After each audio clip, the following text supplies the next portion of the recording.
Welcome to Our Girl Relationships. On this channel, we discuss day-to-day problems people face in their lives. Let's start with the video.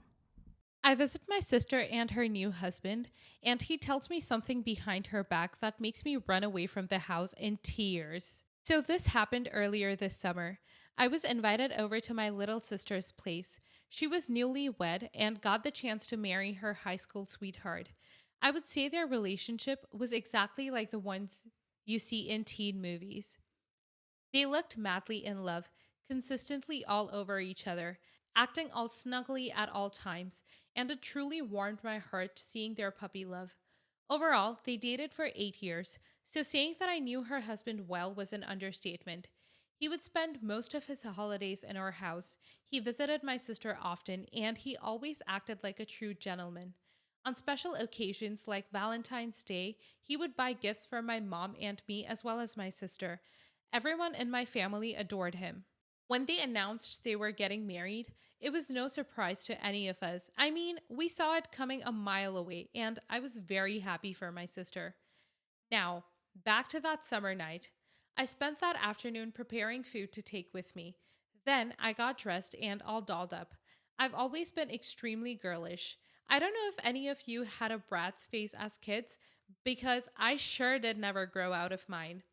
Unlike me, my sister was a little more boyish. She used to be on the volleyball team of our high school and even got an athletic scholarship after that. So it is safe to say that she couldn't even manage a nail set of high heels during that time. Anyway, so I got there sooner than I was supposed to. I'm greeted by my sister, her husband, and their dog. Timmy, did I mention that I'm a dog person? The couple was all smiles. I handed over the dish I cooked, and we went over to the living room to chat with them a little. When my sister tells me that she has to go back to the kitchen, lol, to finish preparing dinner, I tell her it's okay and that I'd play with the dog to kill time. My brother in law then suggests we go to the basement where the dog toys are. Okay, I know this sounds bad, but I thought I knew this guy well enough to follow him in the basement of his house and not get my limbs chopped off like in some serial killer documentary. And technically, I wasn't wrong. But it still was a bad idea. So, we actually go down to the basement with the dog. Nothing strange up to this point. I actually find a box full of dog toys and treats, so I go and reach out to pick one to start to play with him. At the same time, my sister's husband kept watching and smiling, occasionally petting the dog. It's when it gets quiet that I turn around to see if he was still there or if he got bored and left. But there he was, standing, with a rather stern look on his face. So I stare right back at him, visibly confused. I thought that maybe I did something that upset him. Perhaps I hurt the dog without noticing. As I waited for his reaction, I saw him approaching me with the same austere and unreadable expression. I muster up the courage to ask him what's wrong. He purses his lips at my question and pauses, looking everywhere but at me, which obviously did nothing to calm down my anxiety. After an awkward silence that felt like it lasted a lifetime, my brother in law finally opened his mouth. He told me that he wanted to share something important with me. So I stood straight in my spot and waited for him to tell me whatever it was that was causing him to look so tense. A part of my brain was internally screaming at me to tell him I had to go or use a little pretext to get back up to my sister. But curiosity got the best of me. He told me that I needed to keep this conversation private, that not even my sister could hear about it. And trust me when I say I instantly regretted staying there. He then proceeded to take his phone out of his pocket and typed what looked like a password to a private folder. He started strolling towards me and stood next to me so that I could see his screen, and that's when I saw it. A full folder of pictures of me, taken without my consent, random shots of me in my mother's house, watching TV, eating lunch, sleeping. It gradually got creepy as I saw pictures taken when I was out with my friends or in a club totally blacked out. There were some approx 6,000 pictures with just me in them.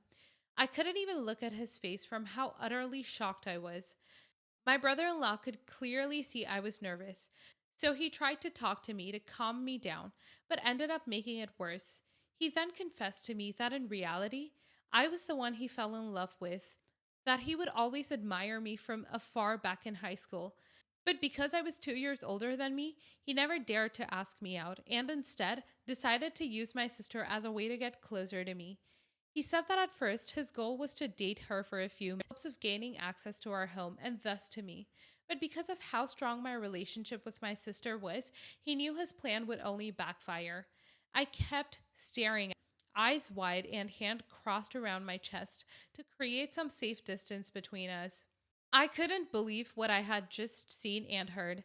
Maybe I was high and got into some kind of lucid dream. It had to be that, I told myself.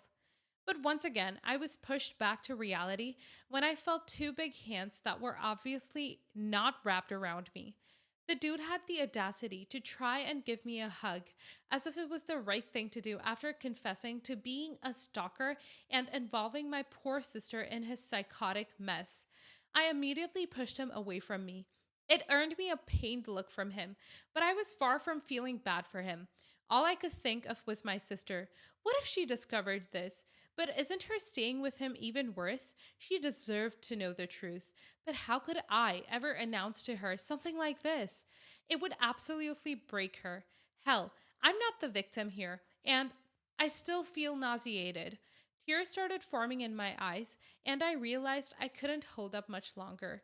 So I ran to the stairs, got out of the basement, took my car keys, and left without saying a word to my sister. Later that night, she tried calling me several times after realizing I had left without informing her. I didn't pick up her calls because obviously, how could I? I decided I'd let the night advise me. The following day, I received a text from her husband saying that he told his wife I had a friend who got into a car crash and that I rushed to take him to the ER. I didn't object to this version. I'd concluded that not telling my sister the truth was better than destroying her and her marriage. I'm not sure this is the best thing to do, but can you blame me? I also wonder how much longer he intends to keep his act, because seeing how his plan didn't work, he could very well leave her, or worse, tell her I knew and that I hid the truth from her. Not the a-hole. Holy crap, this is wild. Reading your story almost felt like watching an episode of You. To be honest, I would have reacted the same way because the dude is clearly not in his right mind, and acting carelessly could have put you or your sister in danger. So be careful out there and see if you could ask for your mom's help. You're the a-hole. I'm sorry, but you're telling me that you willingly let your sister spend another night with what could possibly be a psychopath? I just know that this is not going to end well. Go call the cops or something. You're the a-hole. He did what? And your only reaction was to leave and go back to sleep as if nothing happened? I usually don't give my 2 cents in other people's family affairs, but this is serious. You have to believe me when I say that your sister needs to know. Just put yourself in her shoes, damn it. Next story. I-35 female will be getting married next month. My parents divorced when I was 5, and my father remarried and started a new family pretty abruptly. My parents' divorce was extremely toxic. As often happens when men divorce, he was amazing to his new kids and pretty much bailed on my full brother and me, seeing us a couple of times a year maybe. Over the last 30 years, my father and I have had a rocky, at best, relationship. I have always been very independent and taken care of myself, not having asked anything of my parents in 20-ish years. In my 30s, our relationship has gotten somewhat better, but we will never have a close daddy-daughter relationship. My fiance has loved me through some pretty deep-rooted insecurity and abandonment issues due to my upbringing, and has not always been the biggest fan of my dad. My fiance and I got engaged last summer, and as soon as we announced it, he took my fiance 36 male aside and told him, you know, it's tradition to ask the father's hand in marriage before getting engaged. My fiancé responded, yeah, well, I think we can agree that your relationship with your daughter is not all that traditional. And they left it at that. My future husband told me about the conversation soon after, and it struck me as odd because I have never asked for his permission for anything, and he didn't raise me. Aside from that, all has gone pretty well over the last year while we have been wedding planning. He offered to help pay a generous portion of the expenses. I asked him to do me the honor of walk me down the aisle, which, to be completely honest, never really felt totally right for me to begin with because the whole bit about being given away is so outdated and just doesn't sit right with me given our history.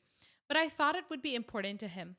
My future husband and I are totally non religious, but we asked him to say a prayer at our non religious ceremony because he is very religious and told us it was important to him for God to bless our marriage.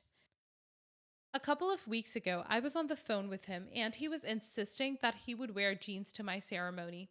My wedding is a smaller upscale destination wedding. We explicitly wrote no jeans on our wedding invites. After going back and forth with him insisting he would wear jeans and me holding my ground and sticking to my guns with my dress code, I finally told him, "Fine, if you want to wear jeans, you can sit in the audience." After that comment, I didn't hear from him for another few days. He then messaged to let me know he was avoiding me because I disrespected him, while my half brothers and stepmom were within earshot, and that I owe him an apology. Personally, I feel pretty hurt and disrespected myself.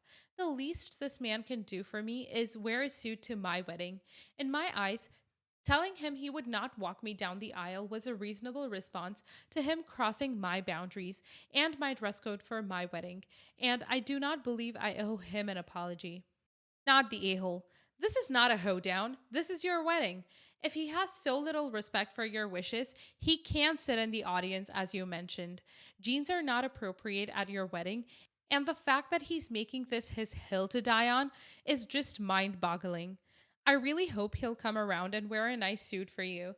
At least your fiance is kind and supportive, and that's what really matters since he's what your wedding day is about. Not the a-hole. Jeans at a wedding are tacky AF. Unless you're doing a ranch cowboy theme, then get it. My dad's not in my life for various toxic reasons. You're using your voice to set boundaries, and he's not mature enough to respect that. He's grabbing any power he can. It was gross to pull your significant other aside. Glad he had that retort ready. You owe him nothing. He got put in his place over the phone, and instead of showing humility, he doubled down. His power with his new family was put into question. Please don't give him a platform at your wedding. Even the prayer he could use as another opportunity to flex his ego. Not the a-hole. Rescind the invitation to walk down the aisle permanently and ditch the prayer. You already did too much for him, and he's not grateful or conciliatory. He should be begging to be a part of your wedding. Instead, you're throwing honors at him. He's a crap father and shouldn't be awarded for it. He seems to delight in pushing you to frustration. Everybody knows jeans aren't suitable for a wedding, but he can't even be bothered wearing a pair of trousers for one day for you. He knows it was on the invite. He knows it will upset you, but does it anyway? He's just going out of his way to upset you. Oh, and your husband sounds great for standing up to him. Walk in with your brother. Next story. My dad promised to pay for my college education. I made all my plans based on his promised aid, and I applied for early action for my dream college. I got in. It will be expensive, but I will be able to graduate with a manageable amount of debt based on my dad helping me. Yesterday, he told me that he wouldn't be able to help me at all, and he will help me get student loans. I was really shocked because he had told me not to worry about it a month ago. I asked him what had happened, and he was deflecting before he admitted that he had invested the funds in some stocks and that he had lost money. He had promised me $70,000, and now he has something like $32,000. I told him that I would take $32,000, and he said he was not going to sell as he expected the prices to recover, and I should just take student loans until it goes back up. I was crying, and he was going on about how he was right, and by the time I finished college, he will be able to pay off everything. I told him he was being a loser right now, and it wasn't fair that he lied to me for so long when he was just hoping that it would go back up. He said I should be grateful as they just had $20,000 set aside in a crappy mutual fund, and I have $32,000 because he made the right investments. My mom is also mad at me because she says most people don't get their parents' support in college, and I shouldn't be calling my dad a loser for offering to give me $32,000. I feel really ungrateful and spoiled. Not the a hole, and I don't get the people saying otherwise. To the people saying dad is still offering to pay off the loans later, he can, OP, trust this when his dad also said that he'd have $70,000 that he no longer has. To the people saying $32,000 is still quite a bit, that is true, but it's less than half of what was promised, and it's still not actually going to OP yet. What if the stock never recovers? To the people saying OP isn't entitled to anything, she was promised this money. It's not like she just assumed that it would be taken care of. She was literally told that it was. It doesn't matter that many of us had to pay for college ourselves. What matters is the expectation that when you are promised something, you expect to receive it. But OP's father said they can't have the 32K either. They're not giving them anything and insisting they take out loans and promising to pay those off in the future. Which, if I was OP, I definitely wouldn't trust, considering up until a month ago they were promising to help with 70,000K. Keeping that money invested like that, right up to the point that it was needed, was really poor planning on the father's part. Calling him a loser was a bit much, but getting the rug pulled from under you, like, that's awful. Not the a hole.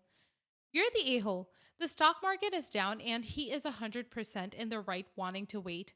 And you're not owed a $70,000 education. Edit. I'm not saying the father did everything right, and counting his chickens before they hatched was pretty dumb. But this is all coming from conversations, and we only hear the one side. Calling someone a loser because they made some bad, unlucky financial choices. I might have gone with everyone sucks here, but frankly, the mom seems like the ant stuck in the middle. OP is the a hole for not appreciating what that any support is going to be available is getting. And dad is a bit of an a hole for counting chickens before they hatch and saying a number he could not reach. I suspect the conversations went more like, "We will help with college. I hope to have $70,000." Not, "I promise you I will have $70,000 to give you."